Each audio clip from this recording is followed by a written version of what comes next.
Hi friends, இன்னைக்கு நம்ம வீடியோல என்ன பார்க்க போறோம் அப்படினா problem flow through parallel pipes. So flow through parallel pipes இருக்கு, flow through series pipes இருக்கு. So first நம்ம இந்த problem பார்க்கிறோம். Parallel pipes என்னன்னா மெயினா ஒரு பைப் இருக்கும், அது வந்து ரெண்டா டிவைட் பண்ணி parallel flow ஆகும். So இதுதான் என்னன்னா parallel pipes. ஸோ இதில் வந்து மெயினாக என்ன கண்டுபிடிக்க சொல்கிறாங்க அப்படின்னா Q கண்டுபிடிக்க சொல்லுவாங்க, அதாவது ரேட் ஆஃப் ஃப்ளோ அப்படி இல்லைன்னா வெலாசிட்டி ஏதாவது கண்டுபிடிக்க சொல்லுவாங்க. ஸோ உங்களுக்கு பேரல் பைப் கொடுத்தாங்க அப்படின்னா ரெண்டு பைப்பை டிவைட் ஆகுதா, அப்போது ஃபஸ்ட்டு பைப்போட லென்த் L1, அதோட diameter D1, velocity V1. Second பைப்போட length L2, D2, V2. So இந்த ரெண்டு ஃபார்முலாம் படிச்சுக்கணும். பேரலல் கொடுத்தாங்கன்னா ஸோ இது வந்து உங்களுக்கு கேட்குறாங்க, இதை கொஞ்சம் பார்த்துக்கோங்க. So Q is equal to Q1 plus Q2.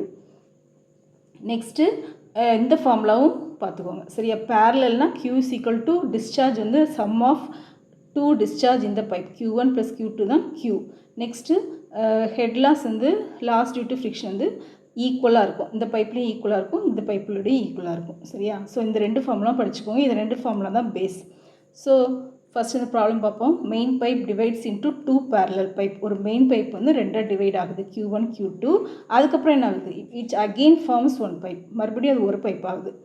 So length and diameter for the first pipe கொடுத்துருக்காங்க, while length and diameter the second parallel பைப்பும் கொடுத்துருக்காங்க. Find the rate of flow in each parallel pipe. So இந்த ரெண்டு பைப்பில் உள்ள Q கேட்டிருக்காங்க, rate of flow. Total Q கொடுத்துட்டாங்க. So டோட்டலாக வர Q வந்து இது வந்து 3 மீட்டர் per second கொடுத்துருக்காங்க. நம்ம Q1 Q2 கண்டுபிடிக்கணும். கோஎஃபிஷியன்ட் ஆஃப் ஃப்ரிக்ஷன் வந்து ரெண்டுக்கும் வந்து same and is equal to 0.05 கொடுத்துட்டாங்க. ஸோ பேரல் கொடுத்தாங்கன்னா உங்களுக்கு இதான் ஃபார்முலா. ஃபஸ்ட்டு கிவன்லாம் எழுதிக்கோங்க, L1, D1, L2, D2, Q. Total Q கொடுத்துருக்காங்க. நெக்ஸ்ட்டு ஃப்ரிக்ஷன் எல்லாத்துக்கும் சேம் கொடுத்துட்டாங்க இதில். ஸோ அது வந்து எழுதிக்கலாம். ஸோ இதில் ஒரே கரெக்ஷன் இருக்குது, இது வந்து 0.005 சரியா. ஸோ இது மட்டும் மாற்றிக்கோங்க. ஸோ F1, F2, F வந்து 0.005. ஸோ டோட்டல் டிஸ்சார்ஜ் Q வந்து Q1 ப்ளஸ் Q2, அது வந்து கொடுத்துட்டாங்க 3. Q வந்து 3ன்னு கொடுத்துட்டாங்க. நெக்ஸ்ட்டு பேரலல் பைப்புக்கு ஃபார்முலா பார்த்துட்டோமா, இதுதான் உங்களுக்கு ஃபார்முலா. ஸோ டேரெக்டாக இல்லை சப்ஸ்டியூட் பண்ணிட வேண்டியதான்.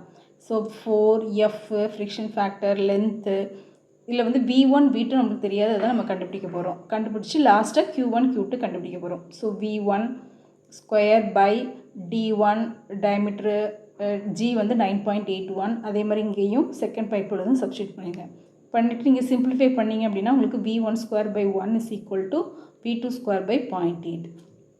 ஸோ இது வந்து V1 ஸ்கொயர் என்னன்னு கண்டுபிடிச்சிடலாம்.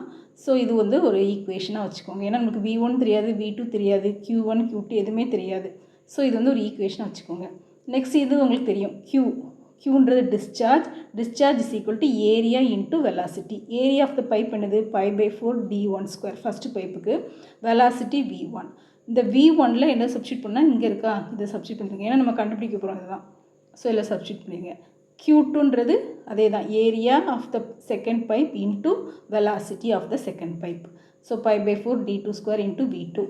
ஸோ இதை சப்ஸ்டியூட் பண்ணிடுங்க. ஸோ இதில் V2 இருக்கும். நெக்ஸ்ட்டு ஆல்ரெடி நம்மளுக்கு பேரலல்னால் தெரியும், Q1 plus Q2 is equal to Q. இதுதான் கண்டிஷன், இது ஒரு கண்டிஷன், இது ஒரு கண்டிஷன், இந்த ரெண்டு கண்டிஷனும் ஞாபகம் வச்சுக்கோங்க. நெக்ஸ்ட் என்ன பண்ணுவீங்க அப்படின்னா, Q1ல் இங்கே நம்ம கண்டுபிடிச்சிக்கோமா, இதை அப்படியே சப்ஸ்டியூட் பண்ணிடுங்க. Q1 plus Q2 is equal to Q இருக்கா, இதை சப்ஸ்டியூட் பண்ணிடுங்க. ப்ளஸ் Q2 வந்து இங்கே இருக்கா நம்ம கண்டுபிடிச்சிருக்கோம், இதை சப்ஸ்டியூட் பண்ணிட்டீங்கன்னா டோட்டல் Q என்ன கொடுத்துருக்காங்க ப்ராப்ளத்தில் 3 metre cube per second. Next இதெல்லாம் சிம்பிளிஃபை பண்ணிட வேண்டியதான். V2வை தனியாக எடுத்துகிட்டு நீங்கள் கண்டுபிடிச்சிங்கன்னா V2 வேல்யூ வந்து 2.17 மீட்டர் பெர் செகண்ட். இந்த V2வை இதில் சப்ஸ்டியூட் பண்ணிடுங்க. சப்ஸ்டியூட் பண்ணிட்டீங்கன்னா உங்களுக்கு வெலாசிட்டி 1 கிடச்சிரும், V1 கிடச்சிரும். ஸோ V1 நம்மளுக்கு கிடச்சிருச்சு. நெக்ஸ்ட்டு Q1 கண்டுபிடிக்கணும். Q1 என்ன formula, area into velocity. So already நம்ம வந்து கால்குலேட் பண்ணியிருக்கோமா V1 V2, அதை அப்படியே டேரெக்டாக இதில் சப்ஸ்டியூட் பண்ணிட வேண்டியதான். V1 வந்து 2.427 சப்ஸ்டியூட் பண்ணிங்கன்னா Q1 கிடச்சிரும். நெக்ஸ்ட்டு நம்மளுக்கு தெரியும் Q1 plus Q2 is equal to Q. அப்போ Q2னா என்னது, total discharge minus Q1. So இதை போட்டிங்கன்னா உங்களுக்கு டேரெக்டாக Q2 வேல்யூ கிடச்சிரும். அப்படி இல்லைன்னா நீங்கள் ஃபார்முலாவில் சப்ஸ்டியூட் பண்ணி கூட நீங்கள் கண்டுபிடிச்சிக்கலாம். ஸோ Q1 Q2 வேல்யூ கிடச்சிச்சு. ஸோ இதுதான் வந்து flow through parallel pipes problem. That's all. Thank you for watching. If you like this video, please subscribe our channel.